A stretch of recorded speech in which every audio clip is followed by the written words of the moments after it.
Байцгаана уу? Вашингтон DC хотоос мэдчилж байна.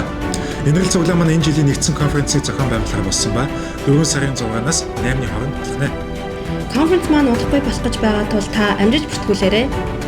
Энэ жилийн конференц маань Эфес 4:13-аас 16-гийн дагуу Христос бүх талаар өсцгөө гэсэн урын дор болж байгаа юм байна. Бүтгэлийн хураамжны хувьд 15 нас хүртэлх дүүнер маань үн төлбөргүй бөгөөд 16-аас 20 насныхан $75, 21-ээс дээш насныхан маань 1 өдөр хамрагдвал $75, 2 өдөр эсвэл бүтэн хамрагдвал $150 байгаа шүү. Жилдээ ганцхан удаа болдог конференцтай бүгдээрээ идэвхтэй хамрагдцгаая. Удахгүй уулзцай.